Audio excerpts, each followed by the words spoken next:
बहु गाइए ईश्वर स्तुति ना गान।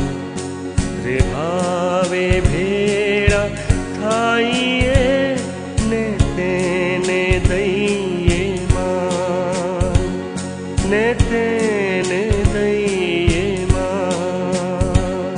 तेनी समीप सहुनामीए आभार ने स्तुति साथ। बहुमान थी तेने भजिए ते छे पवित्र नाथ, ते छे पवित्र नाथ।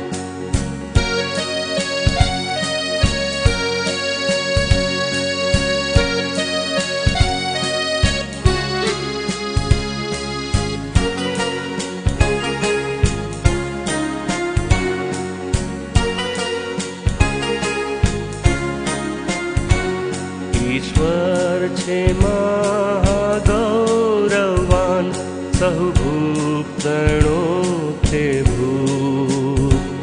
सहु देवोथी ते शक्तिमान, तेना गुण छे अनूप, तेना गुण छे अनूप।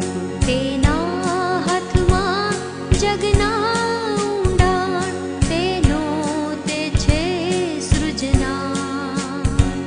ગિરી શિખરો તેના જાણ, જગનો તે પાલનહાર,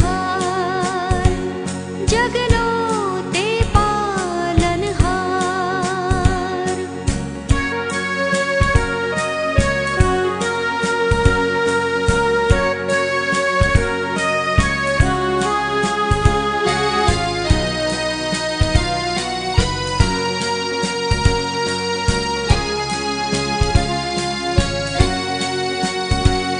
માં સાગર તેણે બનાવ્યા ને તેમને આપી હદ। કોરી ભોંય પર જન વસાવ્યા, તેનો પ્રેમ છે બેહદ, તેનો પ્રેમ છે બેહદ। आवो शिषनामी भजिए ईश्वर कर्तानी पास। तेना चाराना लोक छिए ने तेना घेटा खास, ने तेना घेटा खास।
ઘૂંટણો સમાચારી ને માર્ગે સંચરું તારે સંકટ ને દુઃખો આવે તોય ન પાછો ફરું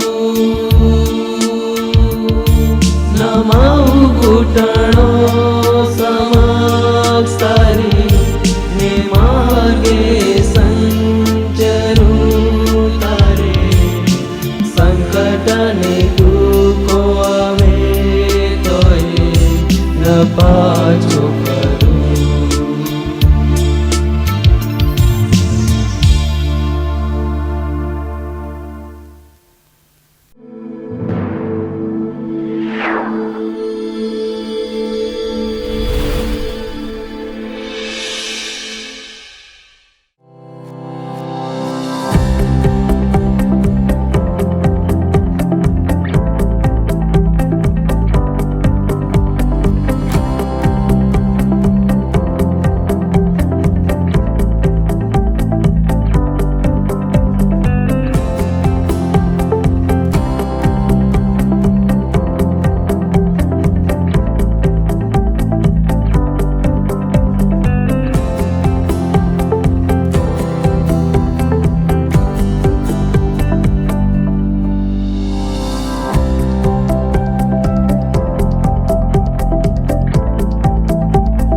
praise the Lord. Good evening. Kutch વિભાગની શુક્રવારની સાંજની કોટેજ મિટિંગમાં સૌપ્રથમ આપણા સર્જનહાર ઈસુ ખ્રિસ્તને માન મહિમા આપતા મારા તમામ ઓનલાઈન દ્વારા જોડાવનાર વિશ્વાસી ભાઈ બહેનોને પિતા, પુત્ર અને પવિત્ર આત્માના નામમાં આવકાર કરું છું. આવો આલાવ આપણે શરૂઆતની પ્રાર્થનામાં જોડાઈએ. પ્રભુ પાસે સંબોધકના પવિત્ર આત્માની સહાય મીટિંગ માટે માંગીએ. પ્રાર્થનામાં નમીએ. પવિત્ર પવિત્ર રાજાઓના રાજા, પ્રભુઓના પ્રભુ, આ સાંજના સમયમાં તમારી કૃપા, તમારો અદ્ભુત પ્રેમ અમ પર દર્શાવીને પિતાજી, જે પણ તમારી યોજનામાં ઓનલાઈનના માધ્યમથી તમે અમારી સાથે વાત કરવા માટે પ્રભુજી આ પળ અને આ સાંજ તમે અમારા માટે આપી છે, એના માટે તમારો આભાર માનીએ છીએ પિતાજી. ઘણા એવા લોકો છે કે આ પળ અને આ સમય અને આજનો દિવસ જોઈ નથી શક્યા પિતાજી, પણ અદ્ભુત તમારી દયા, તમારા પ્રેમને માટે પિતાજી તમે અમારા પર દર્શાવ્યો અને જે તક અમને પૂરી પાડી છે એના માટે તમારો આભાર માનીએ છીએ. જેવા નિર્બળ પાત્રનો ઉપયોગ કરીને તમારી સ્તુતિ અને લીડિંગ માટે સામર્થ આપો છો, એના માટે તમારો આભાર માની છીએ. એવા અમારા સેવકો માટે અમે પ્રાર્થના કરીએ છીએ પિતાજી, જે CNI ગુજરાત ડાયોસિસના માનનીય રાઇટ રેવરન સિલ્વાન્સ બિશપ સાહેબને માટે તમારો આભાર માનીએ છીએ પિતાજી. જે પણ ઉત્તમ તકો પ્રભુજી તમારી યોજનાઓમાં તમને માન આપવામાં, તમારી સુવાર્તા આપવામાં તમે તમારા દાસો નિમેલા છે, એના માટે તમારો આભાર માની છે. એ જ મુજબ કચ્છ વિભાગના એરિયાડીન સાહેબને પણ આભાર માનીએ છીએ. શશિકાંત સાહેબની આગેવાની હેઠળ જે પણ અમે ઓનલાઈન માધ્યમથી તમારા યોજનાને, તમારી વાતોને પ્રગટ કરવા માટે જે પણ ઉત્તમ તકો પૂરી પાડો છો, એના માટે તમારો આભાર માની છે. સાથે CNI ગાંધીધામના સુવાર્તિક પ્રશાંત દેસાઈ સાહેબનો પણ આભાર માનીએ છીએ. પ્રભુજી, તમે તમારા દાસને તમારી સેવા કરવા માટે, તમારી સુવાર્તાના પ્રચારના કામને અર્થે જે પણ દર્શનો બતાવ્યા છે તે દ્વારા મંડળી હવે ખ્રિસ્તમાં બંધાઈ રહી છે, તેના માટે તમારો આભાર માની રહી છે. દરેક આગેવાનોને માટે, લાઈવ પ્રસારણ કરનાર મારા તમામ મિત્રો માટે પિતાજી, જે પણ તન મન અને પોતાનું સર્વસ્વ ખર્ચીને જે પણ આ યોજનામાં પ્રભુને માન મહિમા આપવા માટે પોતાનો સમય આપેલ છે, તેના માટે પણ તમારો આભાર માની છે. સાથે પ્રભુજી, અમે આ મિટિંગને તમારા હાથમાં સોંપાઈ છે. જે પણ તમારા સેવક સેવિકા આ મિટિંગમાં જોડાયા છે પિતાજી, એવા ઉપકરણોને તમારા હાથમાં અમે સોંપી છે, જેમ કે મોબાઈલ ફોન, TV છે અને અન્ય પણ નેટના પ્રોબ્લેમથી તમે દરેક પ્રોબ્લેમને તમારા હાથમાં સોંપાઈ છીએ. પ્રભુજી, તમે તમારા હાથમાં દરેક પ્રોબ્લેમ લઈ લેજો, જેથી પિતાજી કોઈ પણ અડચણ, તમને માન મહિમા આપવા માટે કોઈ પણ શેતાની અડચણ વચ્ચે ન આવે, અને પ્રભુજી ઉપકરણો અમારા તંદુરસ્ત રહે, એના માટે તમારી પાસે પ્રાર્થના યાચીએ છીએ. આખી મિટિંગને તમારા હાથમાં અમે સોંપીએ છીએ. મને પણ પ્રભુજી તમારે આખી મિટિંગની સંચાલન કરવા માટે, લીડિંગ કરવા માટે તમારી કૃપા અને સહાય પૂરી પાડજો. આ જે કંઈ અમે માંગ્યું છે, અમારા રાજા ઈસુ ખ્રિસ્ત નાજારના નામમાં પ્રાર્થના માંગી છે. આમેન. આવો આપણે વાલાઓ ઈશ્વરની સ્તુતિ ગીત અને સ્તુતિના અર્પણ માટે સ્તુતિ ગીતમાં જઈશું અને સ્તુતિ ગીતને સાંભળીને પ્રભુને માન મહિમા આપીશું.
સ્તુતિ અને પાપ કબૂલાતની પ્રાર્થનામાં જઈશું. પ્રાર્થનામાં આપણે આભાર માનીશું અને નમ્ર હૃદયથી આપણે આપણા પાપ કબૂલાત કરીશું. પ્રાર્થનામાં જોડાઈએ. પવિત્ર પવિત્ર રાજાઓના રાજા, પ્રભુના પ્રભુ, માન, મહિમા અને આરાધનાના અર્પણ ચડાવતા ફરી એકવાર તમારી સમક્ષ અમે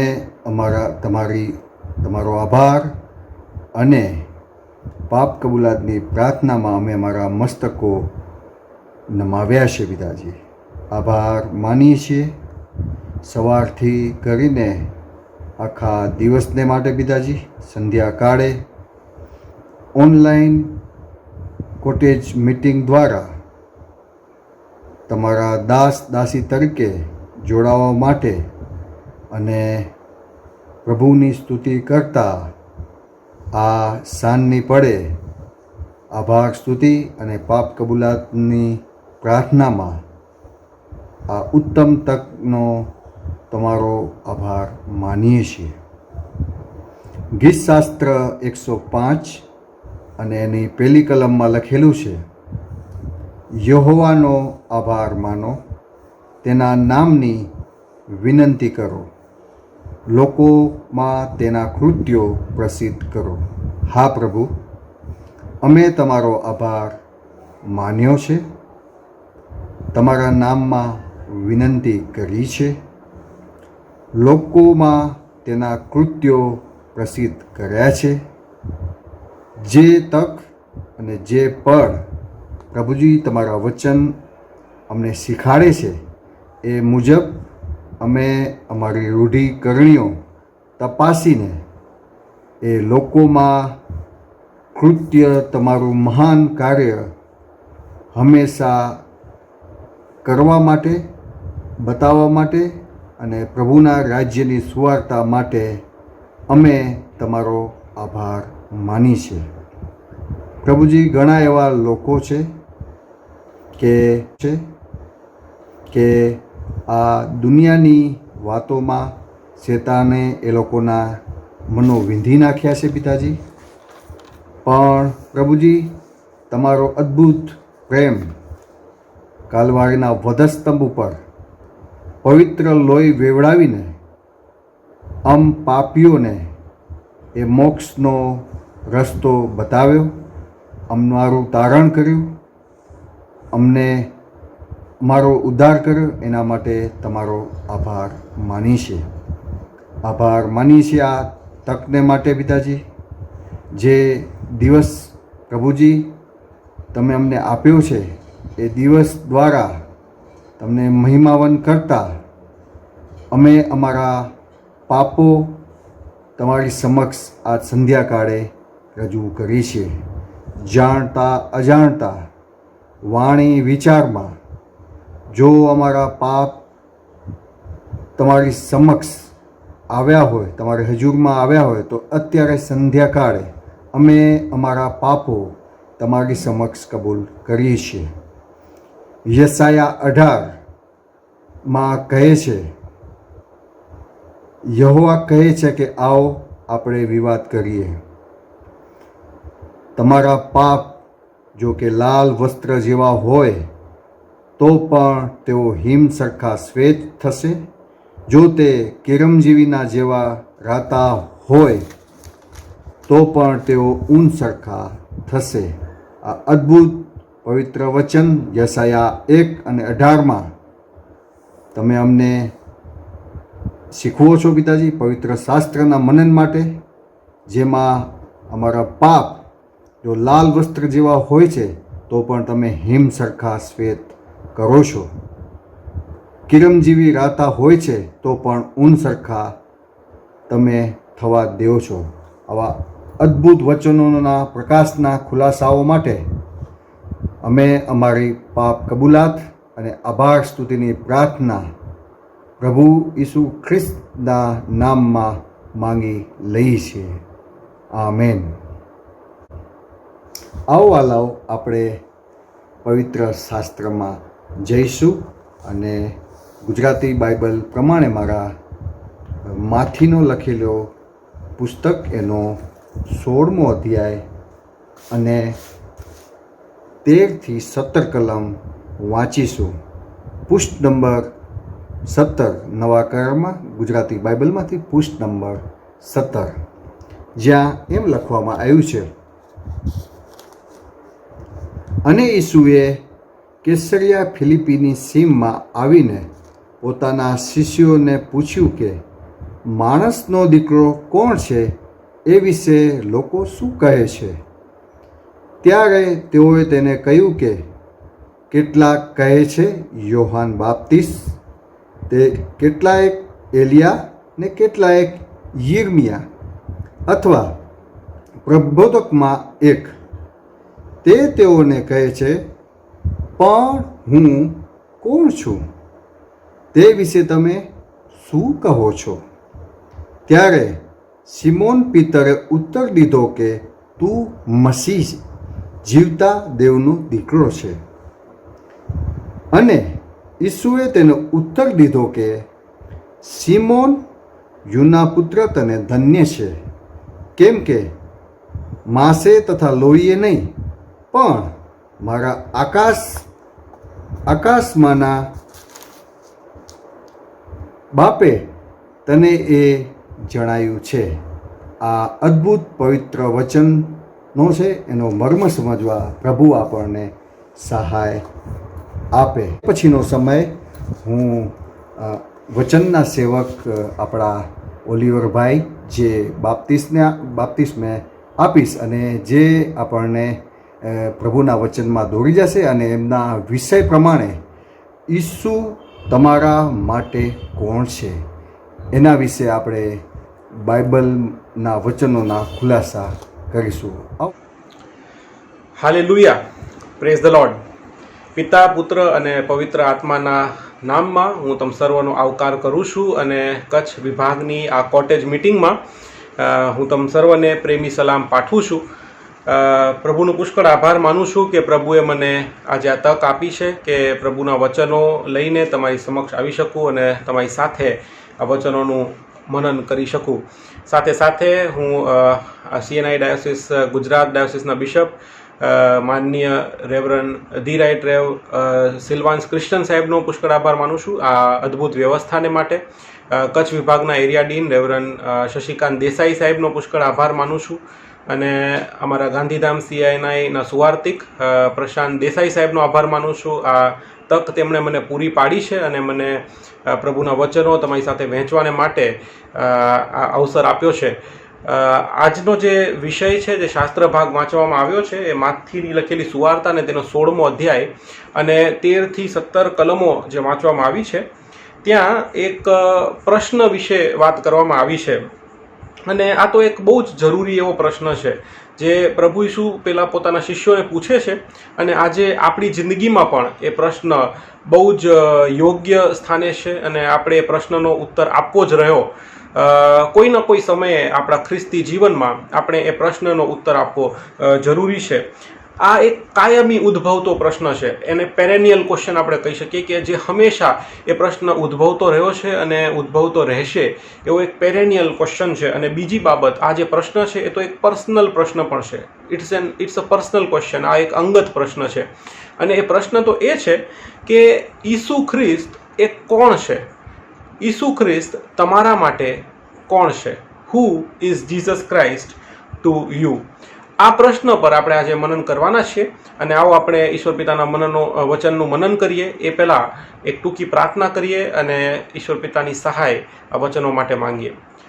પ્રભુ, તમારો પુષ્કળ આભાર માનીએ છીએ, સ્તુતિ કરીએ છીએ આ સમયને માટે. પ્રભુ, તમે અમને ફરીને એકવાર તક આપી છે કે પ્રભુજી અમે તમારી ચરણોમાં નમી શકીએ, તમારી આરાધના કરી શકીએ. પ્રભુજી, આ ઓનલાઈન માધ્યમ દ્વારા પ્રભુ તમે અમને કચ્છ વિભાગની દરેકે દરેક પ્રભુજી ઘરોને પ્રભુજી આ માધ્યમથી જોડ્યા છે કે પ્રભુ અમે સાથે મળીને કમ્યુનિટી વર્શિપમાં જોડાઈ શકીએ પ્રભુજી તમારા નામને મહિમા આપી શકીએ અને તમારા વચનો જે અમારા જીવન માટે એ આત્મિક જીવનની રોટલી સમાન છે, એ વચનોમાંથી ઘણું બધું નવું શીખીને પ્રભુ એ પવિત્ર આત્માની સહાય દ્વારા પ્રભુજી અમારા જીવનોનું એ પ્રભુજી અમે ગુજરાન આગળ ચલાવી શકીએ, અમારા આત્મિક જીવનોને જીવી શકીએ. એ માટે પ્રભુજી તમારો આભાર માનીએ છીએ કે તમે આ અદ્ભુત સમય અમને આપ્યો છે. પ્રભુ આજે તમે અમને અદ્ભુત વચનો આપ્યા છે, એ વચનો દ્વારા તમે અમને ઘણું બધું શીખવાડવા જઈ રહ્યા છો, ઘણું બધું પ્રભુજી એ તમે અમને પૂછી રહ્યા છો. તે પ્રભુજી થવા દો કે પ્રભુજી એ વચન તમારું છે અને પ્રભુજી એ વચન પવિત્ર આત્માની સહાયથી પ્રભુજી મારા મુખથી નીકળે. દરેકે દરેક મુખથી નીકળતા શબ્દો એનો પ્રભુજી એ કબજો તમે કરો. પ્રભુજી એ પવિત્ર આત્માની દોરવણી આપો મને, એવી મારી પ્રાર્થના છે. જે લોકો સાંભળી રહ્યા છે પ્રભુજી એ લોકોના મનોનો હૃદયનો કબજો તમે લો. પ્રભુજી અમારા જ્ઞાન ચક્ષુઓને ઉઘાડો. પ્રભુજી અમે તમારી એ વચનોની અદ્ભુત જે બાબતો છે, આત્મિક બાબતો છે, તેને જોઈ શકીએ, સમજી શકીએ, અમારા જીવનોમાં તેનો અમલ કરી શકીએ એવું તમે થવા દો. પ્રભુજી આ સમયને અમે તમારા હાથોમાં સોંપીએ છીએ, આ વચનોને તમારા હાથોમાં સોંપીએ છીએ. પ્રભુ તમે અમને દોરો તથા ચલાવો. પ્રભુ આ મારી પ્રાર્થના અમારા ઉદ્ધાર કરતા પ્રભુ ઈસુ ખ્રિસ્તના નામમાં માંગીએ છીએ. સાંભળો તથા સ્વીકાર કરો પ્રભુ. આમેન. જેમ આપણે જોઈ ગયા કે આપણે આજે એક પ્રશ્ન વિશે વાત કરવાના છે, એ તો કે ઈસુ ખ્રિસ્ત તમારા માટે કોણ છે. આઈડેન્ટિટી જે હોય છે, ઓળખ એ માનવ જીવનનું એક બહુ જ અગત્યનું પાસું છે. આપણે આપણા જીવનોમાં અમુક ઓળખથી ઓળખાઈએ છીએ. આપણું જે નામ છે એ પણ આપણી એક ઓળખ છે. લોકો મને ઓલિવરભાઈ તરીકે ઓળખે છે, એ મારી ઓળખ છે. પણ એ નામ સિવાય આપણે આપણા જીવનમાં જે કાર્યો કરીએ છીએ, આપણા જીવનમાં આપણે જે રીતે વર્તીએ છીએ, જે આપણી વર્તણૂક હોય છે અને જે કાર્યો હોય છે, એ પણ આપણી ઓળખમાં એક બહુ જ મોટું પાસું ભજવે છે. એક બહુ મોટો રોલ એ આપણા કાર્યોનો હોય છે. અને લોકો આપણા કાર્યોને અને આપણી જે વર્તણૂક હોય છે એને પણ આપણી ઓળખ સાથે સંકળાવતા હોય છે. અને એ આપણું નામ, આપણા કાર્યો, આપણી વર્તણૂક, આપણી જે આપણો વ્યવહાર હોય છે, એ બધું થઈને આપણી એક આઈડેન્ટિટી ક્રિએટ કરે છે કે લોકો આપણને કઈ રીતે જુએ છે અને આપણા વિશે શું વિચારે છે અને આપણે એમના માટે કોણ છીએ. This is the identity, right. એટલે આઈડેન્ટિટી બહુ જ એક ઇમ્પોર્ટન્ટ વસ્તુ છે. આપણે જે શાસ્ત્ર ભાગ વાંચ્યો, અહીંયા આપણે એ જ જોઈએ છે કે ઈસુ ખ્રિસ્ત જે છે એ પોતાની આઈડેન્ટિટી લોકોના મનમાં શું છે એ વિશે એ જાણવાનો પ્રયત્ન કરી રહ્યા છે. ઈસુ ખ્રિસ્ત પોતાના શિષ્યો સાથે કૈસરિયા ફિલિપ નામની જગ્યાની સીમમાં પહોંચે છે અને ત્યાં એવું લખ્યું છે કે એ જગ્યાની સીમમાં પહોંચતા જ ઈસુ ખ્રિસ્ત આ સવાલ કરે છે. કૈસરિયા ફિલિપ જે છે એ એક વિદેશીઓનો વિસ્તાર છે, જેન્ટાઇલ ટેરેટરી છે, અને ત્યાં પહોંચીને પ્રભુ આ સવાલ કરે છે. આપણે એક વસ્તુ જાણવાની જરૂર છે કે જો માથીના 16મા અધ્યાયમાંથી જ્યાં આપણે વાંચ્યું છે તેની આગળ તમે 1 કે 2 અધ્યાય પાછળ જાઓ તો તમે જોઈ શકશો કે પ્રભુ ઈસુ ખ્રિસ્ત આ સવાલ જ્યારે કરે છે ને એની પહેલા એ ઘણા બધા ચમત્કારો કરીને આવી રહ્યા છે. એ 5000 લોકોને જમાડીને આવી રહ્યા છે, એ 4000, એના પછી ફરીથી 4000 લોકોને જમાડીને આવી રહ્યા છે. વચ્ચે એક વિદેશી જે બિન યહૂદી સ્ત્રી છે તેની દીકરીને સાજાપણું આપીને આવી રહ્યા છે. વચ્ચે લખ્યું છે ઘણા બધા માંદાઓને તેમણે સાજાપણું આપ્યું. સાથે સાથે એ ફરોશીઓ અને શાસ્ત્રીઓ જે હંમેશા ઈસુ ખ્રિસ્તની પાછળ રહેતા હતા કે એમની કંઈક ભૂલ કાઢે, એમની સાથે પણ ઘણો બધો વાદ વિવાદ કરીને આવી રહ્યા છે. એમણે પૂછ્યું હતું કે તમારા શિષ્યો એ સંપ્રદાયના નિયમોનો ભંગ કરે છે અને વગર હાથ ધોયે ખાય છે. એનો જવાબ આપીને પ્રભુ આવી રહ્યા છે.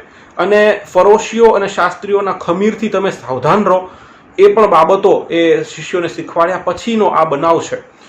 કદાચ આ બધા બનાવો જે બન્યા, એ ચમત્કારો થયા, પ્રભુએ લોકોને જમાડ્યા અને વચ્ચે શાસ્ત્રીઓ ફરોશીઓ સાથેની જે વાર્તાલાપ, એ બધા બનાવો વચ્ચે કદાચ પ્રભુ ઈસુને એ પ્રશ્ન જાણવાનો, એ બાબત જાણવાનો એ કદાચ મન થયું હશે, એ ઈચ્છા થઈ હશે કે લોકો મારા વિશે શું વિચારે છે, લોકો શું વિચારે છે કે હું કોણ છું. ઓફકોર્સ પ્રભુ ઈસુ દેવ છે, ઈશ્વર છે, એટલે એ વાત જાણતા હતા કે લોકો શું વિચારે છે. પણ ઈસુ ખ્રિસ્ત એ જાણવા માંગતા હતા કે એમના શિષ્યો એ વિશે શું વિચારે છે, શિષ્યોનો મત શું છે. અને એટલા જ માટે પ્રભુ ઈસુ ખ્રિસ્ત શિષ્યોને આ સવાલ કરે છે. અને આ જે જગ્યા પર પ્રભુ ઈસુ સવાલ કરે છે અને જે સમયગાળામાં આ સવાલ આવેલો છે, એ તો પ્રભુ ઈસુ ખ્રિસ્તનું જે સેવા કાર્ય છે તેનો જે સેકન્ડ ફેઝ કહી શકાય, તેના અંત ભાગની વચ્ચે, જ્યારે પ્રભુ ઈસુએ યરુશલેમ ભણીની પોતાની મુસાફરીની શરૂઆત કરી, એ સમયગાળાનો આ બનાવ છે. પ્રભુ ઈસુ ખ્રિસ્ત યરુશલેમથી 120 માઇલ લગભગ જેટલું અંતરે આવેલું કૈસરિયા ફિલિપ નામનું ગામ છે, ત્યાં પ્રભુ ઈસુ આ સવાલ એ પોતાના શિષ્યોને કરે છે.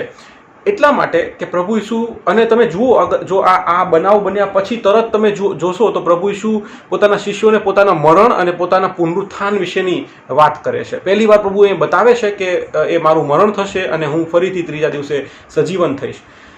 પ્રભુ ઈસુ કોણ છે એ બાબત પ્રભુ ઈસુ ઈચ્છે છે કે તેમના શિષ્યો બરાબર રીતે સમજી લે, અને પ્રભુ ઈસુ શું કરવાના છે એ બાબત પણ એ શિષ્યો બરાબર સમજી લે. અને એટલા જ માટે પ્રભુ ઈસુ આ બહુ અગત્યનો એક સવાલ અહીંયા પોતાના શિષ્યો સામે રાખે છે. આ એક એક્ઝામ ટાઈમ જેવું છે. એ અંતના દિવસો નજીક આવ્યા છે પ્રભુ ઈસુને સેવા કાર્યમાં. એ સમય નજીક આવ્યો છે જ્યારે એ યરૂશલેમ ભણી આગળ વધશે, અને એવા સમયમાં પ્રભુ ઈસુ ઈચ્છે છે કે એ શિષ્યોના મનમાં કોઈ પણ એ સંદેહ કે એ કોઈ પણ જાતનો મિસકન્સેપ્શન કે કન્ફ્યુઝન ન રહે.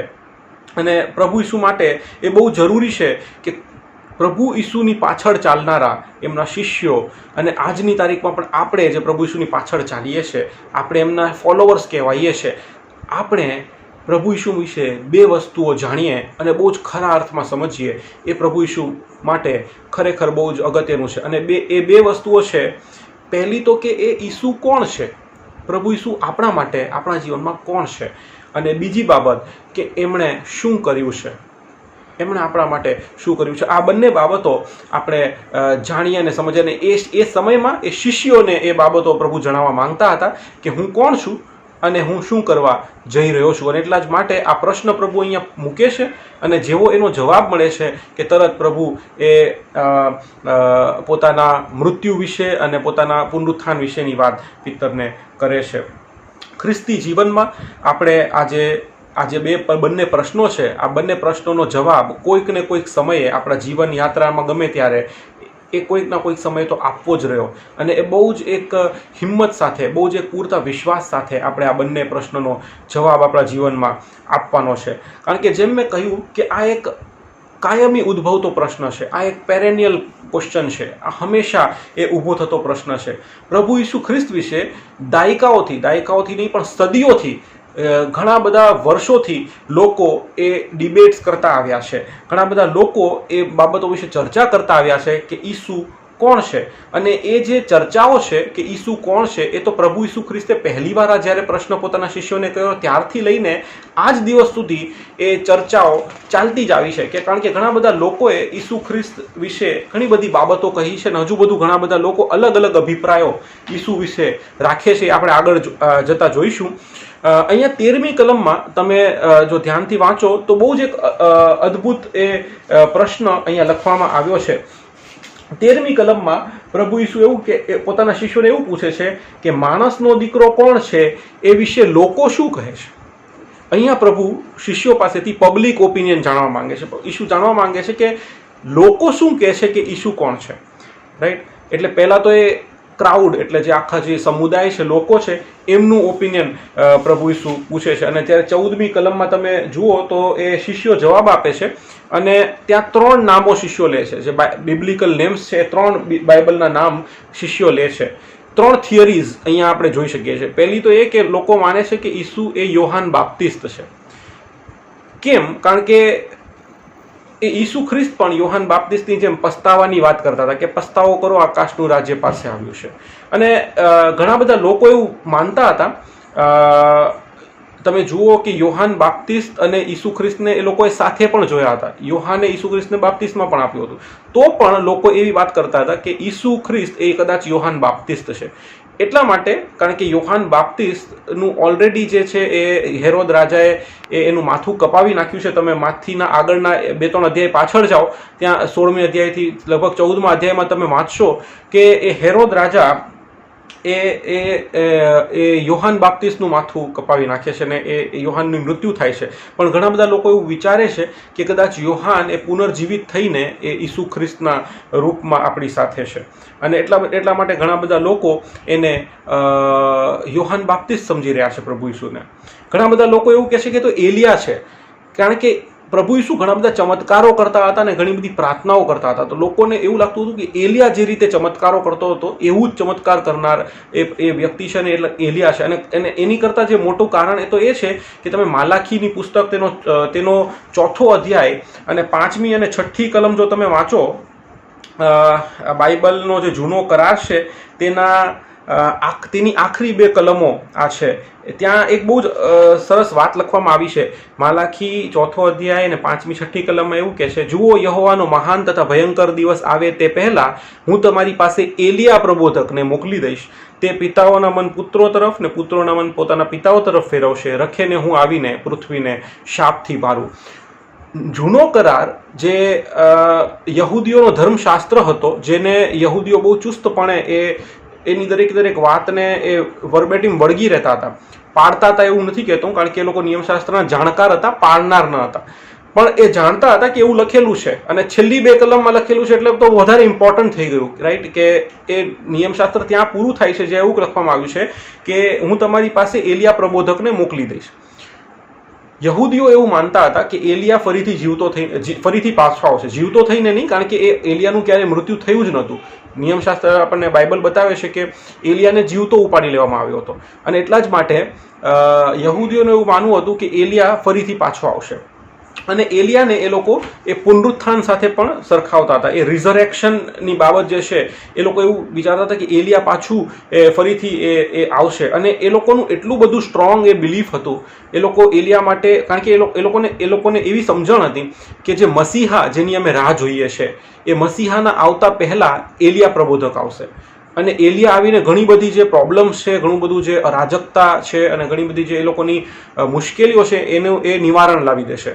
અહીંયા જેમ લખ્યું છે કે પિતાઓના મન પુત્રો તરફ ને પુત્રોના મન પિતાઓ તરફ ફેરવશે, એટલે એક સમાધાન લાવશે અને પછી એ મસીહનું આવવું થશે. એટલા માટે મસીહના આવવા પહેલા એલિયા આવશે એવું એમનું ધારવું હતું, અને એટલા જ માટે એ લોકો એલિયાની પણ બહુ આતુરતાથી રાહ જોઈ રહ્યા હતા કે જેથી એ લોકો જાણી શકે કે મસીહ ક્યારે આવશે, રાઈટ? અને મેં એક બુકમાં એવું વાંચ્યું હતું કે એ લોકો એટલું બધું એલિયાની રાહ જોઈ રહ્યા હતા કે જ્યારે એ લોકો પાસ્ખા પર્વ પાડતા હતા ત્યારે એક સીટ એલિયા માટે ખાલી રાખતા હતા. એક સીટ ખાલી રાખતા હતા, ત્યાં એ દ્રાક્ષારસ પણ મૂકતા હતા, અને આખી એક સીટ ખાલી રાખતા હતા અને દરવાજા ખુલ્લા રાખતા હતા જ્યારે એ લોકો પાસ્ખા પર્વ ઉજવતા, એટલા માટે કે કદાચ એલિયા આવીને એ જગ્યા પર બેસે અને એલિયાનું આવવું થાય. એ હદ સુધી એ લોકો એલિયાની રાહ જોઈ રહ્યા હતા. અને એટલા જ માટે અહીંયા એ જ્યારે ઈસુ ખ્રિસ્તને ચમત્કારો કરતા જુએ છે, ઈસુ ખ્રિસ્તને પ્રાર્થનાઓ અને બધું કરતા જુએ છે, ત્યારે કદાચ એ લોકો સમજે છે કે આ તો એલિયા જ પાછો આવ્યો છે. અને અમુક લોકો કહે છે કે આ યર્મિયા છે. યર્મિયા કેમ? કારણ કે યર્મિયાને આપણે એ રડતા પ્રબોધક તરીકે જાણીએ છીએ, એ વીપિંગ પ્રોફેટ તરીકે યર્મિયા ઓળખાય છે. અને પ્રભુ ઈસુ પણ એમના સેવા કાર્યો દરમિયાન ઘણી વખતે એ અનુકંપા અને દયા દર્શાવનાર તરીકે એમણે જોયું કે જ્યારે એ લોકોને ભૂખ લાગી હતી ને એ લોકો 3 દિવસ સતત પ્રભુ ઈસુ સાથે હતા, ત્યારે પ્રભુ ઈસુને એ લોકો પર દયા આવી, રાઈટ? લાજરસની જ્યારે મૃત્યુ થઈ ત્યારે એવું લખ્યું છે કે ઈસુ રડ્યો, રાઈટ? અને એ અનુકંપા અને દયા રાખનાર ઈસુને કદાચ લોકો યર્મિયા સાથે સરખાવી રહ્યા છે. અને ઈસુએ પણ યર્મિયાની જેમ એ લોકોને ચેતવણી આપી કે તમારો ન્યાય થશે, અને એ બધી બાબતો કદાચ એ લોકોએ યર્મિયા સાથે ઈસુને સરખાવ્યો. અહીંયા 3 લોકો સાથે એ પોપ્યુલર ઓપિનિયન એ હતો કે કદાચ ઈસુ યોહાન બાપ્તિસ્ત છે, કદાચ એલિયા છે અને કદાચ યર્મિયા છે. પણ લોકો એ ખરા અર્થમાં ઈસુ કોણ છે એ વિશે કંઈ કહી શકતા નહોતા. અને આ સિવાય પણ બીજા ઘણા બધા અલગ અલગ ઓપિનિયન્સ, અલગ અલગ વ્યૂઝ ઈસુ ખ્રિસ્ત માટે એ સમયના લોકોમાં હતા. દાખલા તરીકે નિકોદેમસ જ્યારે ઈસુને મળવા આવ્યો ત્યારે એ નિકોદેમસ ઈસુને રાબ્બી તરીકે સંબોધે છે. એટલે ઈસુને નિકોદેમસ કોઈ ઈશ્વર તરીકે કે દેવના દીકરા તરીકે નહીં, પણ એક ગુરુ તરીકે સંબોધે છે. એ જ રીતે તમે યહૂદા ઇસ્કારિયોત નું જ્યારે વર્ણન આવે છે ને પ્રભુ ઈસુ સાથેનો વાર્તાલાપ યહૂદા ઇસ્કારિયોતનો આવે છે, ત્યારે પણ તમે જોશો કે યહૂદા ઇસ્કારિયોત ઘણી બધી વખત ઈસુને જ્યારે સંબોધે છે ત્યારે એ ખાલી એ ગુરુ તરીકે સંબોધે છે, એ ટીચર તરીકે સંબોધે છે. રાજા હેરોદ, એ તમે માર્કની લખેલી સુવાર્તાને 6ઠ્ઠો અધ્યાય ને 14મી કલમ વાંચો તો રાજા હેરોદ એવું વિચારે છે કે આ ઈસુ તો જે છે, ઈસુ વિશેની ખ્યાતિ જ્યારે એ રાજા હેરોદ સાંભળે છે ત્યારે એને એવું લાગે છે કે આ તો યોહાન બાપ્તિસ્ત જ પાછો આવ્યો છે, જેને મેં મરાવી નખાવ્યો હતો, એ જ પાછો પુનર્જીવિત થઈને આવ્યો છે. અને તમે જાણો છો કે એક યુવાન માણસ જ્યારે પ્રભુ ઈસુ ખ્રિસ્ત પાસે આવ્યો ત્યારે તેને ઈસુ ખ્રિસ્તને તેણે ઉત્તમ ઉપદેશક એમ કહીને સંબોધ્યો, રાઈટ? એ ઘટના લૂકની 18મા અધ્યાય 18મી કલમમાં નોંધેલી છે. અને આવી રીતે અલગ અલગ લોકોની ઈસુ ખ્રિસ્ત પ્રત્યેની અલગ અલગ ઓળખ હતી. અલગ અલગ લોકો ઈસુને અલગ અલગ રીતે જોતા હતા. અને જે યહૂદીઓ છે ઈસુને એવી રીતે જોતા હતા કે એક માણસ છે જે ઘણા બધા ચમત્કારો કરે છે, જે માંદાઓને સાજો કરે છે, જે ભૂતોને કાઢે છે અને જે અમારા માટે ઘણું બધું સારું કરી શકે છે અને જે અમને ખવડાવે છે. એટલે ઘણા બધા યહૂદીઓ તો એમને એવી રીતે જોતા હતા કે જેમની પાછળ જવાથી કંઈક સારું થશે, કે અમને સાજાપણું મળશે, કે અમારા અંદરથી ભૂતો નીકળશે, કે અમને કંઈક ખાવાનું તો મળી જ જશે એટલીસ્ટ, રાઈટ. એટલે ઘણા બધા લોકો માટે ઈસુ ખ્રિસ્ત એ સમયમાં એવા એક વ્યક્તિ તરીકે હતા જે એમની તકલીફો દૂર કરે, રાઈટ. અને ઘણા બધા જે બીજા યહૂદીઓ છે, એસ્પેશિયલી જે દબાયેલા અને જે ત્રાસ પામેલા અને જે નીચલી કક્ષાના યહૂદીઓ છે, જે મસીહાની બહુ આતુરતાથી રાહ જોઈ રહ્યા હતા, કારણ કે એ લોકો ઈચ્છતા હતા કે મસીહા આવશે, એ આવીને અમને રોમન સામ્રાજ્યનું જે આખું જે રોમન સામ્રાજ્યની જે ગુલામી છે એમાંથી અમને મુક્ત કરશે. અને એટલા જ માટે ઘણા બધા લોકો એ ઈસુને મસીહા તરીકે જોતા હતા, પણ એવા મસીહા તરીકે કે જે રોમન સામ્રાજ્યનું જે આખું જે એ રૂલ છે એ રૂલને એ પલટી નાખશે, એનો તખતો પલટ કરી નાખશે. એવી અલગ અલગ ધારણાઓ ઈસુ ખ્રિસ્ત વિશે ઘણા બધા લોકોની હતી. અને એમાં સૌથી વધારે કન્ફ્યુઝડ જે લોકો હતા ને તો શાસ્ત્રીઓ અને ફરોશીઓ હતા. એ સૌથી વધારે મૂંઝવણમાં એ લોકો રહેતા હતા. એ લોકો માટે ઈસુ અલગ અલગ સામે અલગ અલગ હતા. એકવાર એ લોકો ઈસુને કહેશે કે તું બાલજબૂલની મદદથી ભૂતો કાઢે છે, એટલે એ કદાચ એમને ભૂતોના સરદાર અને ભૂતોની એ ટોળીમાં ગણી લેશે કે તું તો બાલજબૂલ, એ માર્કની લખેલી સુવાર્તા 3 અધ્યાય ને 22મી કલમમાં લખેલું છે કે તું કદાચ બાલજબૂલની મદદથી ભૂતો કાઢે છે. એટલે એ લોકો એમને ભૂતના સરદાર તરીકે કે ભૂતની જે એ શેતાનનું જે આખું જે સામ્રાજ્ય છે એમાં જોતા હતા. એક વખત એ એમને કહેશે કે તું દુર્ભાષણ કરનાર છે, બરાબર. માથીની લખેલી સુવાર્તા 9મો અધ્યાય 3જી કલમમાં કહેશે કે તું દુર્ભાષણ કરે છે, બરાબર. જ્યારે પ્રભુ ઈસુ કોઈ એક વ્યક્તિને કહેશે કે જા તારા પાપ માફ થયા છે, દુર્ભાષણ કરનાર તરીકે શાસ્ત્રીઓ અને ફરોશીઓ ઈસુને જુએ છે. અને એક વખત તો એવો પણ આવ્યો જ્યારે એ ઈસુને જઈને પોતે કહે છે કે જો તું મસીહ છે તો તું અમને કહી દે, તું અમને ક્યાં સુધી મૂંઝવણમાં રાખીશ. એ યોહાનની લખેલી સુવાર્તા 10મો અધ્યાય 24મી કલમમાં લખેલું છે કે એ લોકોને કદાચ થોડો ઘણો એવો પણ એ અંદેશો હતો કે કદાચ સંદેહ હતો કે આ માણસ કદાચ મસીહ પણ હોઈ શકે, રાઈટ. ભૂતોનો એ સરદાર બાલજબૂલની મદદગાર પણ હોઈ શકે, દુર્ભાષણ કરનાર પણ હોઈ શકે અને કદાચ મસીહ પણ હોઈ શકે. આટલી બધી મૂંઝવણમાં અને ગૂંચવણમાં એ શાસ્ત્રીઓ અને ફરોશીઓ રહેતા હતા. કહેવાનો ભાવાર્થ એ છે કે અલગ અલગ સમયમાં અલગ અલગ લોકોની ઈસુ ખ્રિસ્ત વિશેની અલગ અલગ ધારણાઓ હતી. આ લોકો જે ઈસુ ખ્રિસ્તની ખરી આઈડેન્ટિટી છે ને એ સમજવામાં નિષ્ફળ ગયા. ઇવન યોહાન બાપ્ટિસ્ટ પણ એક સમયે ઈસુ ખ્રિસ્તને પોતાના શિષ્યો મોકલાવીને પૂછાવે છે કે જે આવનાર છે એ તું જ છે કે અમે બીજા કોઈની રાહ જોઈએ. એક સમયે યોહાન બાપ્ટિસ્ટ પણ ઈસુ ખ્રિસ્તને ખરી રીતે ઓળખવામાં એ નિષ્ફળ જાય છે અને ઘણા બધા લોકો એવી રીતે નિષ્ફળ જાય છે. આજના સમયમાં પણ ભાઈઓ અને બહેનો, આપણી આજુબાજુ જે લોકો રહે છે, જે લોકોની સાથે આપણે રોજ હળીએ મળીએ છીએ, એ લોકો પણ આપણા પ્રભુ ઈસુ ખ્રિસ્તને સમજવામાં નિષ્ફળ ગયા છે. એ લોકો પણ ખરા અર્થમાં આપણા પ્રભુ ઈસુ ખ્રિસ્તની ઓળખ પામી શક્યા નથી. ઘણા બધા એ નોન ક્રિશ્ચન ભાઈઓ અને બહેનોને જ્યારે તમે મળશો ને ત્યારે એ લોકો અલગ અલગ ઈસુ ખ્રિસ્ત વિશેની ધારણાઓ રાખે છે. જ્યારે તમે એમને ઈસુ ખ્રિસ્ત વિશે પૂછશો ને તો એ લોકો નથી જાણતા કે પ્રભુ ઈસુ ખ્રિસ્ત કેમ આ દુનિયામાં આવ્યા અને એમણે આવીને શું કર્યું છે. પ્રભુ ઈસુ ખ્રિસ્તની ઓળખ આપણે આપણી આજુબાજુમાં આપણા મિત્રોને, આપણી પડોશીઓને, આપણા સમાજમાં વિધર્મી ભાઈ બહેનોને આપવામાં કદાચ નિષ્ફળ ગયા છીએ. અને એટલા જ માટે ઈસુ ખ્રિસ્તની ઘણી બધી આઈડેન્ટિટીઝ, ઘણી બધી અલગ અલગ ઓળખ એ આપણા આજુબાજુમાં આપણે જોવા પામીએ છીએ.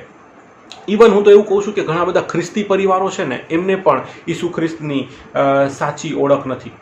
એ લોકો પણ ઈસુ ખ્રિસ્તને સાચી રીતે ઓળખતા નથી.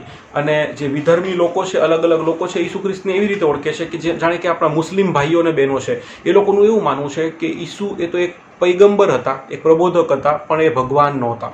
અને જે ઘણા બધા દુનિયામાં એવા લોકો છે જે એવું માને છે કે ઈસુ ખ્રિસ્ત એક બહુ જ સારા માણસ હતા, એમણે બહુ સારું શિક્ષણ આપ્યું છે, બહુ સારી ટીચિંગ્સ આપી છે, પણ એ સિવાય, એ સારા ઉત્તમ ઉપદેશક સિવાય એમના માટે ઈસુ ખ્રિસ્ત કંઈ નથી. જેમ કે મહાત્મા ગાંધી, એમણે હંમેશા પ્રભુ ઈસુ ખ્રિસ્તના જે શિક્ષણો છે એમનું બહુ જ આદર કર્યું અને એ શિક્ષણો એમને ગમતા હતા અને એમણે પોતાની ઓટોબાયોગ્રાફીમાં પણ પ્રભુ ઈસુના ઘણા બધા એ શિક્ષણોનું કોટેશન કર્યું છે. પણ એ સિવાયની ઓળખ કદાચ એમણે પામી નહીં.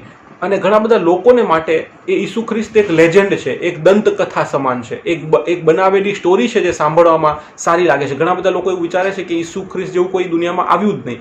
ઓફકોર્સ એ લોકો ખોટા છે, કારણ કે આજની જે તારીખ છે એ જ પ્રભુ ઈસુ ખ્રિસ્તના જન્મ અને મરણ પછીની જે સમયગાળો છે એના ઉપરથી એ તારીખ નોંધવામાં આવે છે.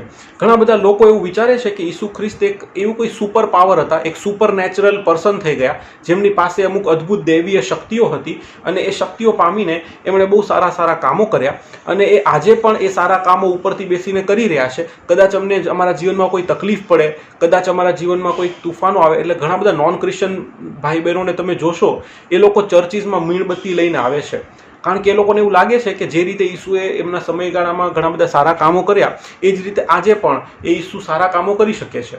અને એટલા જ માટે અમારી તકલીફો દૂર કરનાર એવો એક કોઈ દૈવીય શક્તિ છે, એનું નામ ઈસુ છે. પણ એ લોકો ઈસુને એ ઈશ્વર તરીકે, એ ભગવાન તરીકે, ગોડ તરીકે ઘણીવાર એ જોઈ શકતા નથી, કારણ કે એ લોકો ફક્ત ઈસુના સારા કામોને જ જાણે છે. એ લોકો ખાલી એ જ જાણે છે કે ઈસુએ સારા કામો કર્યા, પણ ઈસુએ એ સિવાય જે કર્યું છે એ કદાચ એ લોકો જાણતા નથી.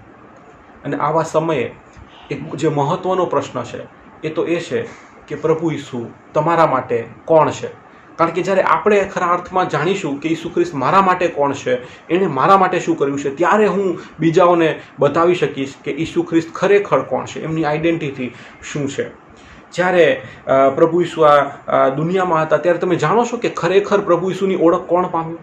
કોણ એવા લોકો હતા જે ખરેખર ઈસુ ખ્રિસ્તની સાચી ઓળખ પામ્યા? એક બહુ જ ઇન્ટરેસ્ટિંગ બાબત એ છે, બાઇબલમાં નોંધવામાં આવી છે અને આપણે કાઢીએ માર્કની લખેલી સુવાર્તા, તેનો 3 અધ્યાય અને તેની 11મી કલમ. ઈસુ ખ્રિસ્તની ખરી ઓળખ છે ને એ દુષ્ટ આત્માઓને હતી.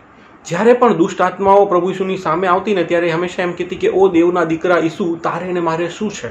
અને અહીંયા માર્કની લખેલી સુવાર્તા 3 અધ્યાય 11મી કલમમાં એવું લખ્યું છે, અને અશુદ્ધ આત્માઓએ જ્યારે તેમને જોયા ત્યારે તેઓ તેમને પગે પડીને પોકારી ઉઠ્યા, તમે ઈશ્વરના પુત્ર છો. દુષ્ટ આત્માઓને એ સાચી ઓળખ પ્રભુ ઈસુ ખ્રિસ્તની હતી કે એ ઈશ્વરનો પુત્ર છે. અને જ્યારે જ્યારે ઈસુ તેમની સામે આવતા ત્યારે એ આ રીતે પોકારી ઉઠતા હતા.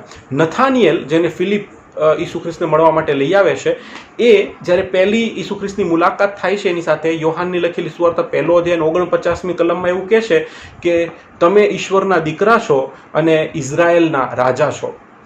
બરાબર? અને જે સામરી સ્ત્રી, જે સમરૂની સ્ત્રી વિશે વાત કરીએ છીએ, જે યાકૂબના કુવા ઉપર ઈસુ ખ્રિસ્તને મળી, એ જ્યારે ઈસુ ખ્રિસ્ત સાથે વાર્તાલાપ કરે છે ને ત્યારે પહેલાં એવું સમજે છે કે આ તો કોઈ એ ટ્રાવેલર છે, એ રસ્તે જતો યાત્રી છે. પછી એને એવું લાગે છે આ તો કોઈ પ્રબોધક છે. અને જ્યારે એ વાર્તા આગળ વધે છે ને ત્યારે એ સામરી સ્ત્રી એ જાણી શકે છે અને એને એવું ફીલ થાય છે કે આ તો એ જ ખ્રિસ્ત છે, એ જ મસીહ છે જેની અમે રાહ જોઈ રહ્યા છીએ. મરતો ચોર એ પોતાના જીવનના અંતિમ પળોમાં એ ઈસુ ખ્રિસ્તની સાચી ઓળખ પામે છે અને કહે છે, જ્યારે તું તારા રાજ્યમાં જાય ત્યારે મને સંભાળશે.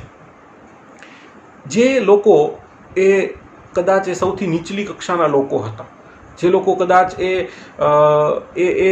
એટલું બધું નિયમશાસ્ત્ર પણ કદાચ નહીં જાણતા હોય, એવા લોકો ઈસુ ખ્રિસ્તની ખરી ઓળખ, ખરી આઈડેન્ટિટી એ પામે છે અને ઈસુ ખ્રિસ્તને દેવના દીકરા તરીકે સ્વીકારે છે. આપણે આપણા જે એ પેસેજ તરફ પાછા આવીએ તો આપણે જે 14મી કલમમાં જેટલા પણ જે એ ઓપિનિયન્સ આપવામાં આવ્યા છે લોકો દ્વારા કે ઈસુ ખ્રિસ્ત કોણ છે, એ બધા ખોટા છે, એ આપણે જાણીએ છીએ. કારણ કે ઈસુ ખ્રિસ્તને આપણે કોઈ વ્યક્તિ સાથે ક્યારેય પણ સરખાવી શકતા નથી.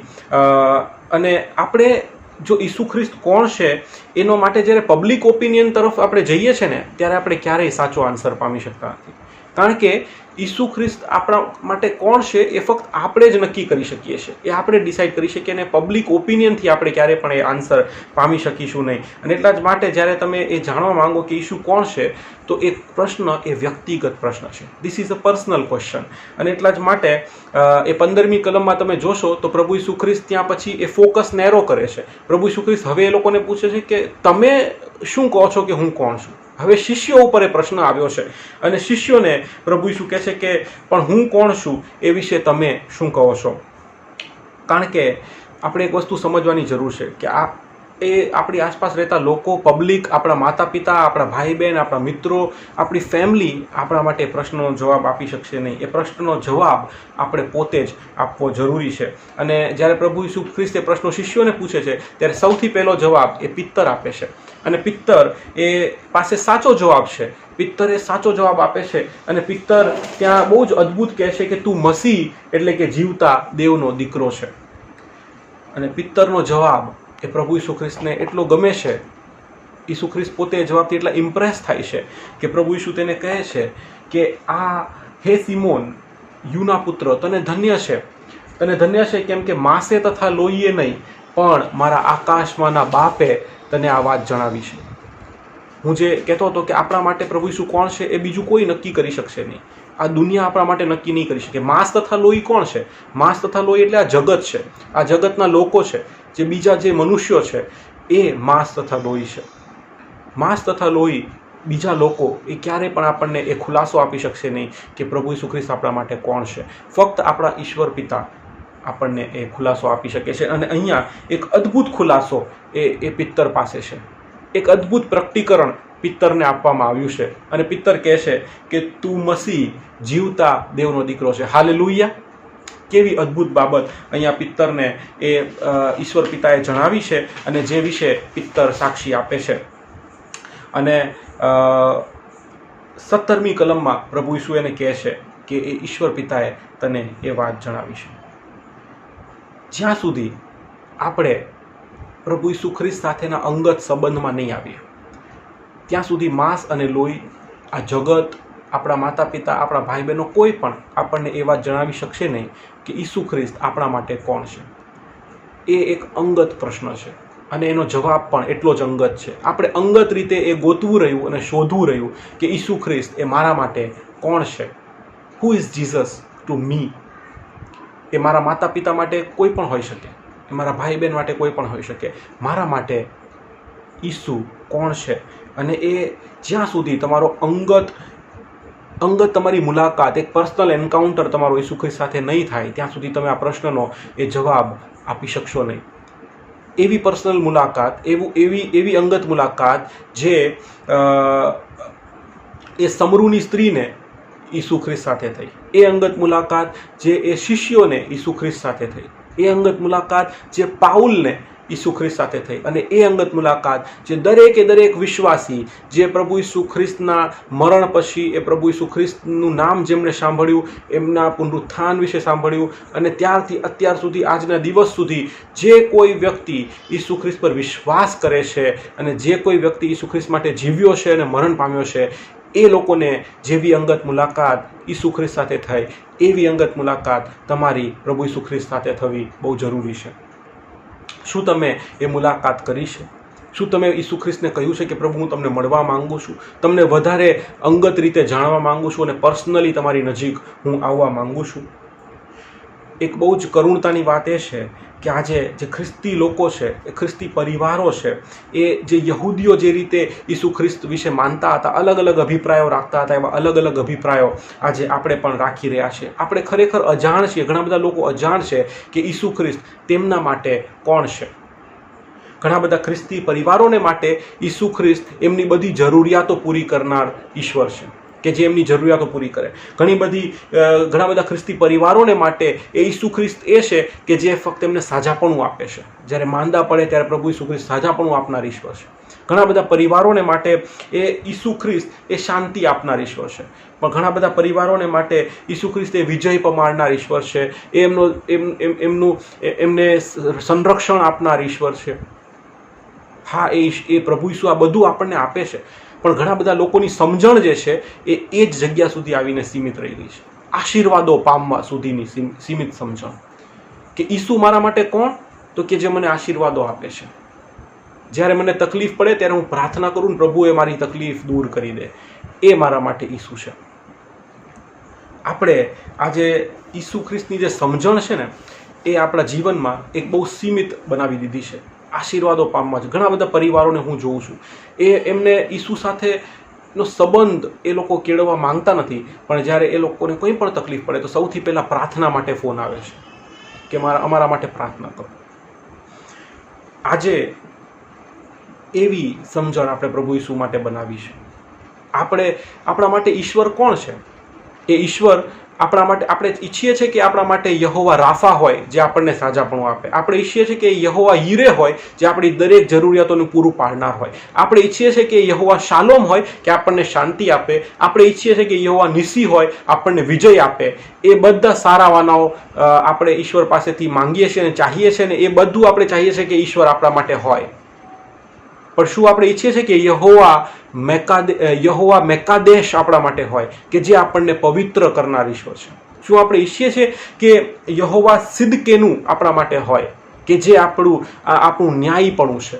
શું આપણે ઈચ્છીએ છીએ કે યહોવા શામા હોય આપણા માટે, કે જે આપણી સાથે રહેનાર ઈશ્વર છે, જે આપણા જીવનમાં હાજર રહેનાર છે?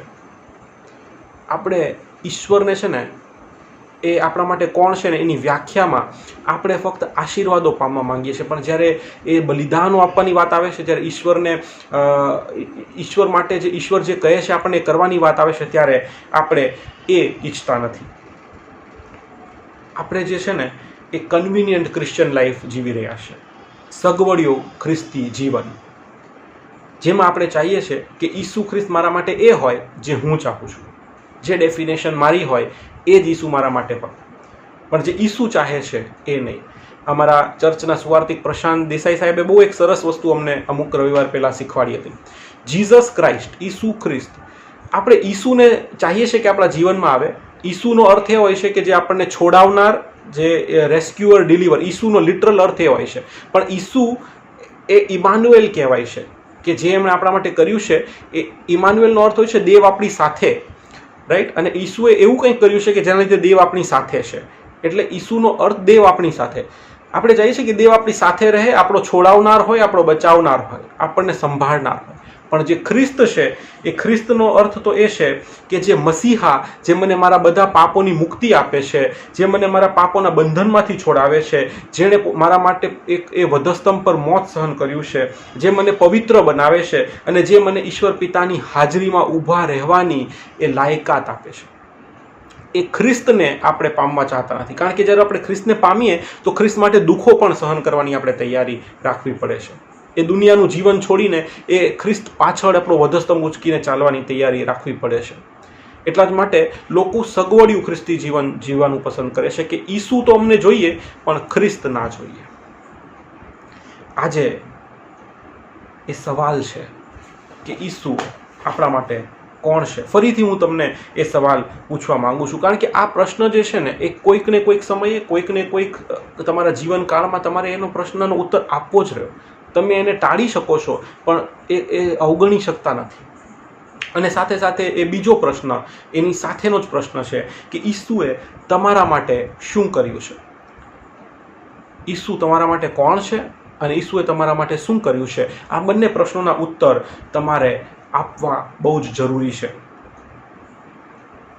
જે આ પ્રશ્નો છે, ઈસુ ખ્રિસ્ત ચાહે છે કે આપણે એ પ્રશ્નો તરફ એ નજર કરીએ, એ ગંભીરતાથી એ પ્રશ્નો વિશે વિચારીએ. કારણ કે પ્રભુ ઈસુ ખ્રિસ્તે આ પ્રશ્નો પોતાના શિષ્યોને કર્યા કે હું કોણ છું, એ વિશે તમે શું કહો છો? આજે પ્રભુ ઈસુ એ પ્રશ્ન આપણને પણ કરી રહ્યા છે. હું કોણ છું એ વિશે તમે શું કહો છો? અને એ પ્રશ્નનો જવાબ આપણે સીધો એ પ્રભુ ઈસુ ખ્રિસ્તને આપવાની જરૂર છે. આપણે એકબીજાને આપવાની જરૂર નથી. આપણે પ્રભુ ઈસુ ખ્રિસ્તને જવાબ આપવાની જરૂર છે. અને આપણે બહુ જ સાવચેતી રાખીએ, બહુ જ સિરિયસનેસ સાથે આપણે જવાબો વિચારીએ. કારણ કે આપણા જે જવાબો છે એ નક્કી કરી શકે છે કે આપણે આપણું અનંતકાળીનું જે જીવન છે ક્યાં વિતાવીશું, આપણું ફ્યુચર શું હશે. આજે એ પ્રશ્ન વિશે વિચાર કરીએ. ઈસુ ખ્રિસ્ત તમારા માટે કોણ છે? શું ફક્ત એક આશીર્વાદો આપનાર ઈશ્વર, કે જેની પાસે તમે ગમે ત્યારે જઈ શકો ને આશીર્વાદો પામી શકો? કે એક એવો ઈશ્વર જે તમને પવિત્ર બનાવે છે, જે તમને પોતાનું ન્યાયપણું પહેરાવે છે અને ઈચ્છે છે કે તમે તેમની આજ્ઞાઓ પાળો અને તેની ઈચ્છાઓ પૂરી કરો, પવિત્ર જીવન જીવવા માટે જે ઈશ્વર બોલાવે છે?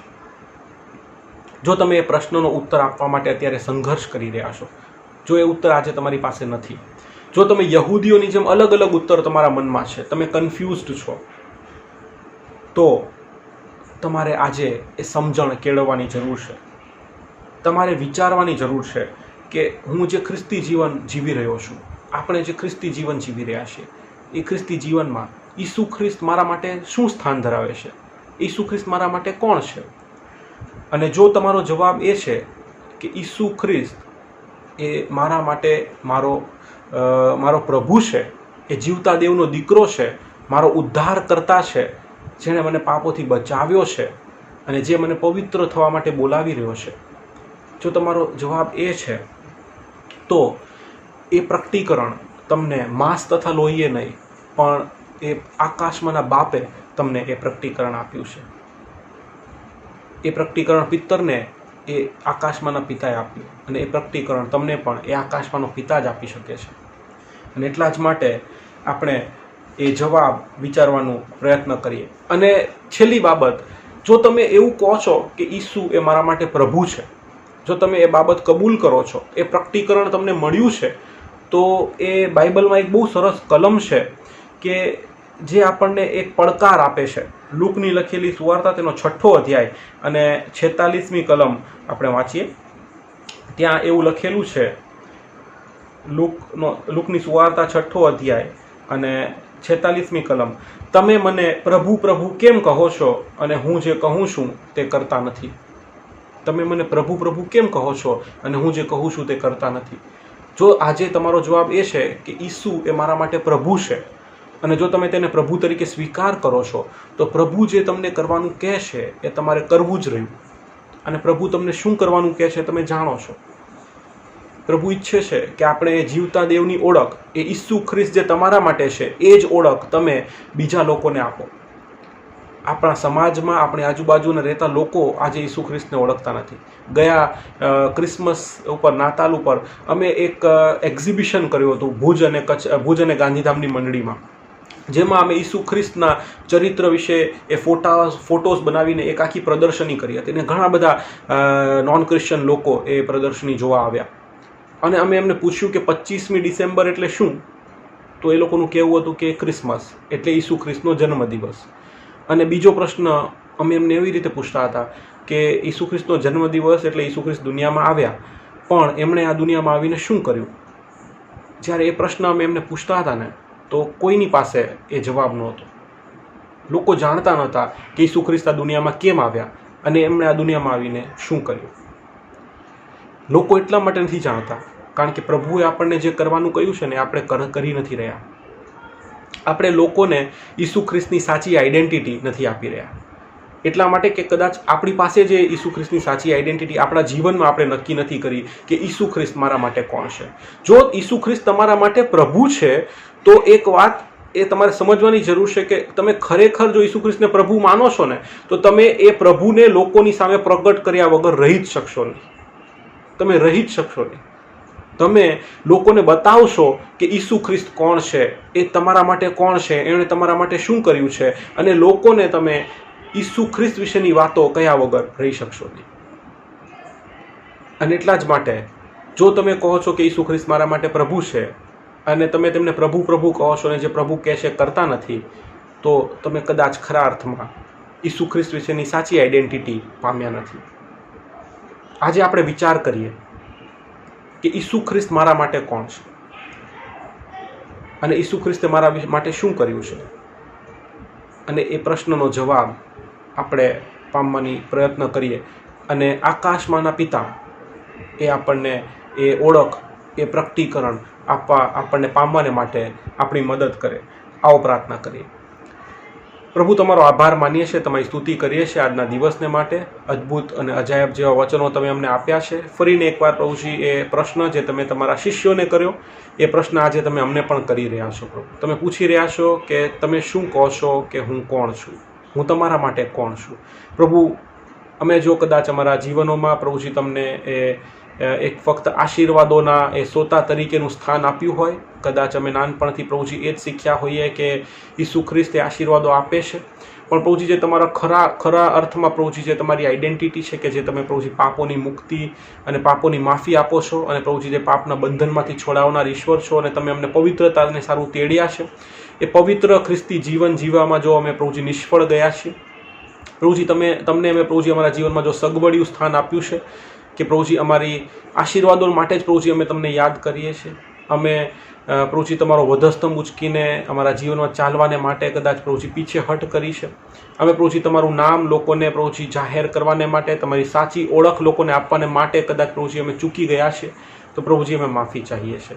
આજે તમારું વચન પ્રભુજી અમને એ સ્પષ્ટપણે કહી રહ્યું છે, વાત કરી રહ્યું છે અને પ્રભુજી ચેતવણી આપી રહ્યું છે કે આ પ્રશ્નો વિશે અમારે વિચાર કરવો રહ્યો.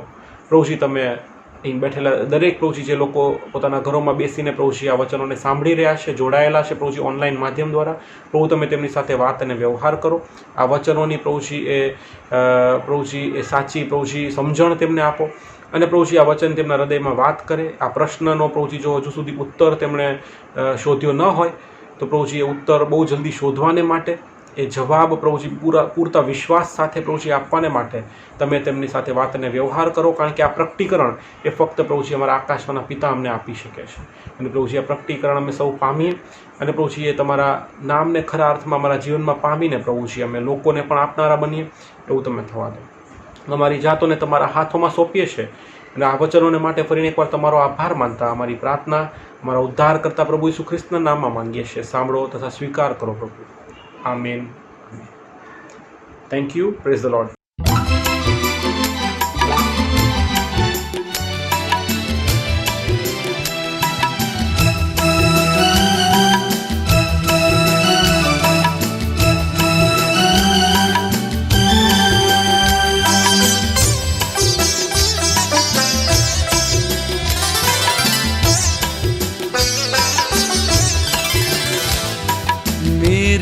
मसीहा मेरे खुदा तू मेरा सब कुछ है. मेरे मसीहा मेरे खुदा तू मेरा सब कुछ है. जब मैं आता हूँ तेरे पास मुझे देता है तू साथ. जब मैं आता हूँ तेरे पास मुझे देता है तू साथ. मेरे मसीहा मेरे खुदा तू मेरा सब कुछ है. मेरे मसीहा मेरे खुदा तू मेरा सब कुछ है.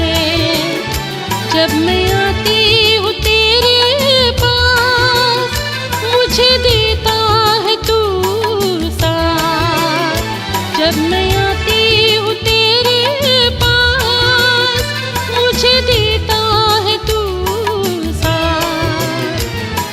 मेरे मसीहा मेरे खुदा तू मेरा सब कुछ है.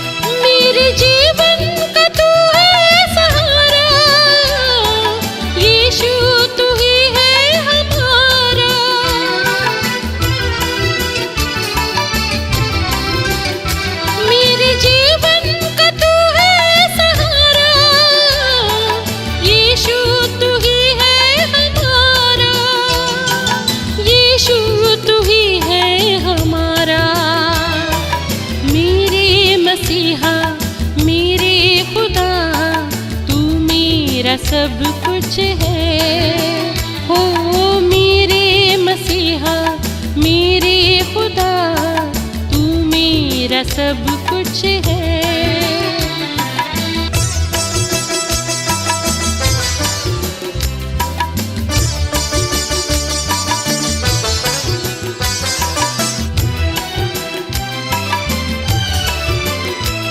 मेरे पापों का बोझ उठाया प्रभु यीशु ने मुझको बचाया.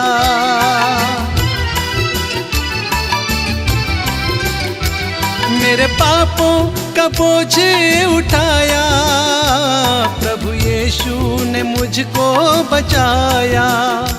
प्रभु यीशु ने मुझको बचाया. मसीहा मेरे खुदा तू मेरा सब कुछ है। हाँ मेरे मसीहा मेरे खुदा तू मेरा सब कुछ है।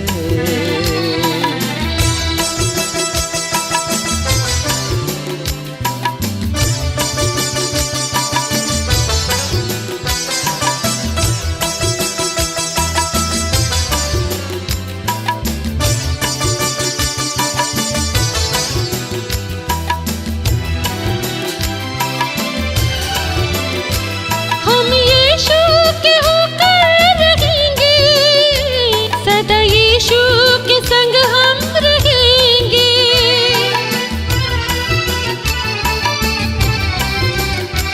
हम यीशु के होकर रहेंगे, सदा यीशु के संग हम रहेंगे, सदा यीशु के संग हम रहेंगे। मेरे मसीहा मेरे खुदा तू मेरा सब कुछ है। मेरे मसीहा मेरे खुदा तू मेरा सब कुछ है। जब मैं आता हूँ तेरे पास मुझे देता है तू साथ। जब मैं आती हूँ तेरे पास मुझे देता है तू साथ। मेरे मसीहा मेरे खुदा तू मेरा सब कुछ है। मेरे मसीहा मेरे खुदा तू मेरा सब कुछ है। मेरे मसीहा मेरे खुदा तू मेरा सब कुछ है।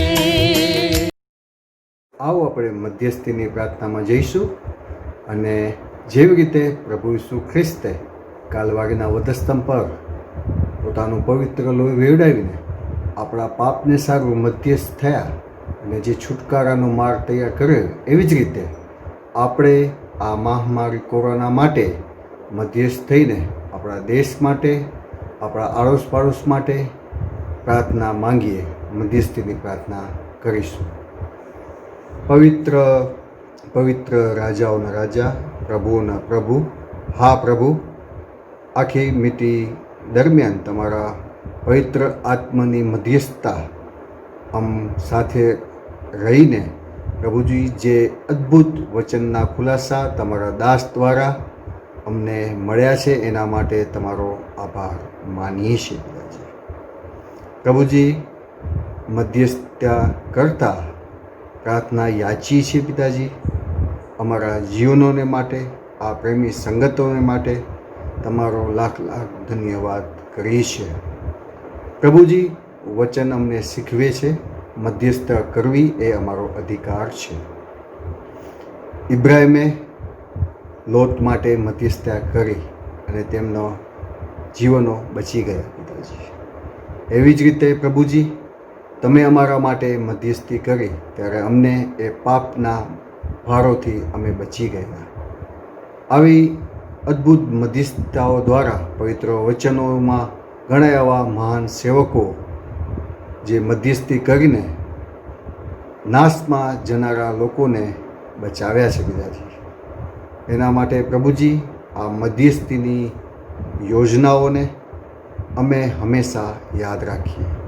એ જ મધ્યસ્થતા અમે તમારી પાસે અત્યારે સંધ્યાકાળે ઓનલાઈન કોટેજ મિટિંગમાં અમે માંગી લઈએ છીએ કે મધ્યસ્થી દ્વારા જે પણ અમે માંગીએ, યાચીએ તથા જે પણ અમે વિચારીએ એ તમે પૂર્ણ કરવા માટે સક્ષમ એવા અમારા પ્રભુ છો પિતાજી। ખાસ કરીને અમે પ્રાર્થના કરી છીએ અમે પિતાજી અમારા સેવકો માટે, અમારા ગુજરાત ડાયોસિસના બિશપ સાહેબને માટે, કાર્યવાહી સમિતિની કમિટીના દરેક તમામ અધિકારી સાહેબો માટે પિતાજી, અમારા ગુજરાત મંડળીના તમામ બાળકો માટે પ્રભુજી અમે પ્રાર્થના માંગી છે। અમે પ્રાર્થના માંગી છે ગુજરાત મંડળીના તમામ દીકન સાહેબ તેમજ સુવાર્તિક સાહેબ તેમજ મિશનરી સાહેબો અને તેમના કુટુંબો માટે આ મહામારી કોરોનાના સંક્રમણમાં તેઓને તમે તમારા તેડા માટે તમારી સેવાઓ માટે ધરી લાવ્યા અને ઉપયોગ કરો છો. એના માટે પ્રભુજી અમે મધ્યસ્થતા કરી છે પિતાજી. એ પ્રભુજી એમના કુટુંબોને, એમના બાળકોને અને અત્યારના કપરા સમયમાં તમે બચાવી સંભાળી રાખજો. એ જ પ્રમાણે અમે પ્રાર્થના માંગીએ છીએ. આ મહામારી કોરોનામાં જે લોકોએ પોતાના વાલાઓને ગુમાવ્યા છે તેવા લોકોને પ્રભુજી તમારો સંપૂર્ણ દિલાસો પૂરો પાડો, જેથી બીજાથી એ દિલાસા દ્વારા એ શાંતિનો દિલાસો મધ્યસ્થ રહીને એમના કુટુંબની જે ખોટ પડી છે એ ખોટને તમે પૂરી પાડો પિતાજી. એવા લોકો માટે જેઓના મન તૂટી ગયા છે એવો માટે અમે અત્યારે પ્રાર્થના માંગીએ છીએ. એ જ પ્રમાણે અમે મધ્યસ્થીની પ્રાર્થનામાં આગળ અમારા ડૉક્ટર, નર્સો, પેરામેડિકલ સ્ટાફ તેમજ સફાઈ કર્મીઓ અને જે નાની મોટી સેવાઓમાં પોલીસ કર્મીઓ અને આર્મી સેવાઓમાં જે લોકો સેવાઓ આવા કપરા સમયમાં કરી રહ્યા છે દરેકને તમારા હાથમાં સોંપી છે. દરેક પરિસ્થિતિઓ તમારા હાથમાં છે. એ જ પ્રમાણે તમારા નિમાયેલા અધિકારીઓ આ શાખાઓમાં પ્રભુજી જે સેવાઓ આપે છે એમને પણ તમે તમારી કૃપામાં ધરી રાખજો. એ જ પ્રમાણે અમે પ્રાર્થના કરીએ છીએ અમારા દેશને માટે, અમારા રાષ્ટ્રપતિને માટે, અમારા પીએમને માટે અને દરેક રાજ્યના સીએમ માટે પણ અમે પ્રાર્થના માંગી છે. જે આ કોરોના વાયરસમાં તેમને અમૂલ્ય જે જવાબદારીઓ આપી છે રાજ્યો અને દેશની, એ દેશમાં પ્રભુજી તમારા કહેવા મુજબ એ લોકો ચાલે અને પ્રભુજી જે પણ આ મહામારીમાં જે આર્થિક તંગી અને જે પણ તંગીઓ પ્રભુજી આ સંક્રમણના સમયમાં આવી ગઈ છે એને લડવા માટે જે પણ નિર્ણય લેવામાં આવે એ નિર્ણયોમાં પ્રભુજી તમારી કૃપા અમે માંગી લઈએ છીએ. એ જ પ્રમાણે પિતાજી અમે પ્રાર્થના માંગી છીએ. દેશમાં ચાલી રહી આ આર્થિક તંગીમાં ઘણા લોકો એવા પોતાના જીવનો આત્મહત્યાના વિચારોથી આત્મહત્યા તરફ દોરી ગયા છે. એવા જુવાન ભાઈ બહેનો માટે, એવા કુટુંબો માટે પણ અમે ખાસ કરીને પ્રાર્થના માંગી છે. એવી આર્થિક પરિસ્થિતિમાં સપડાયેલા અમારા વાલાઓને પણ તમારા હાથમાં અમે સોંપીએ છીએ પિતાજી. એ જ પ્રમાણે અમે મધ્યસ્થીની પ્રાર્થના કરી છે.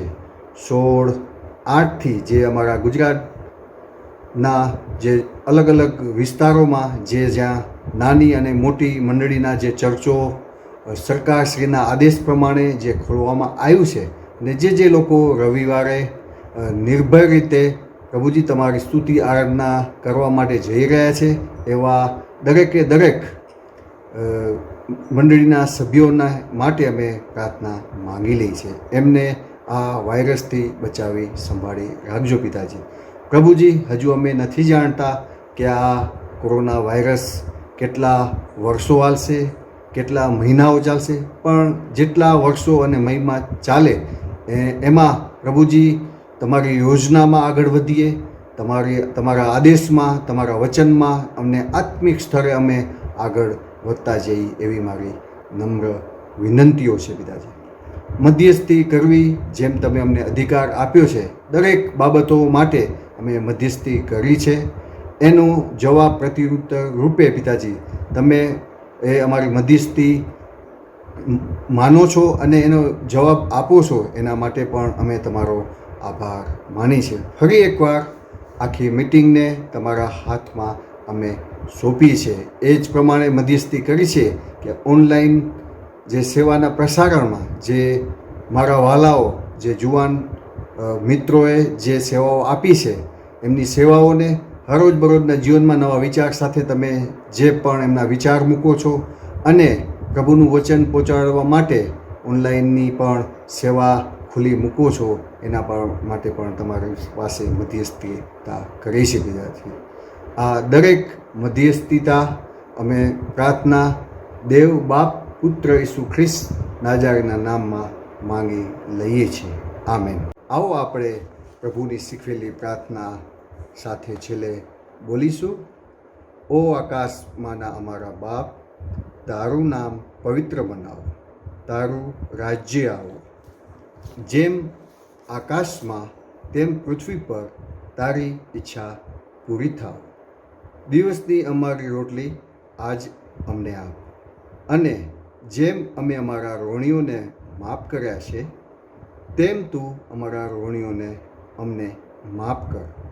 અને અમને પરીક્ષામાં ના લાવ, પણ ગુંડાઈથી અમારો છૂટકો કર.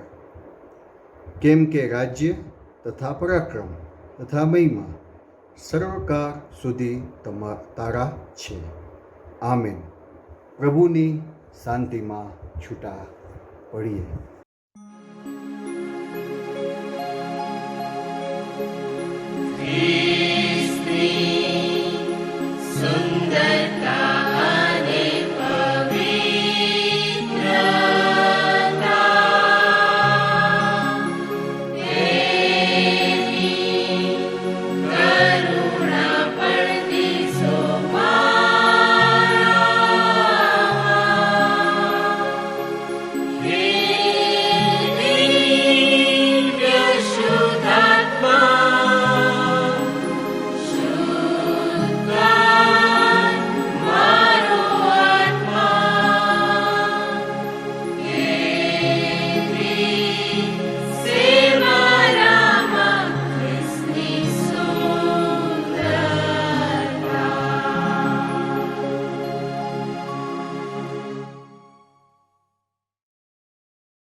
सोने की चिड़िया में कई भूखे गरीब रहते हैं, उन्हें रोज की रोटी तू दे, अपनी दया और करुणा में उन पर कृपा दृष्टि कर। गुनहगार है हम, हमारे अपराध क्षमा कर। अत्याचार भ्रष्टाचार को क्षमा कर। हर झूठ और कौमी द्वेष से हमारे दिलों को तू शुद्ध कर। हे पिता, इस देश पर तेरी आशीष हो। हमारे राष्ट्रपति, प्रधानमंत्री और सारे मंत्रियों के ऊपर तेरा हाथ रहे। हर अधिकारी को सेवा करने में मदद कर, ताकि सारे लोग चैन और शांति का जीवन जी सके। हे पिता, सभी गरीब और लाचार जनता पर तू दया कर। उनके आंसू पोंछ डाल और उन पर अपनी आशीष उंडेल दे, ताकि इस देश में कोई भी भूखा, प्यासा, बेकार तथा नंगा ना रहे।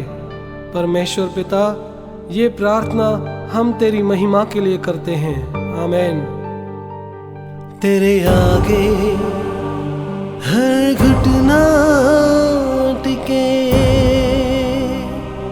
और हर जुबान कबूल करे कि तू एक में प्रभु है, जो मसीहा है इस देश का, हाँ हमारे देश का है। हमारे बाप तू जो आसमान में है, तेरा नाम पाक माना जाए मेरे इस देश में। तेरी इच्छा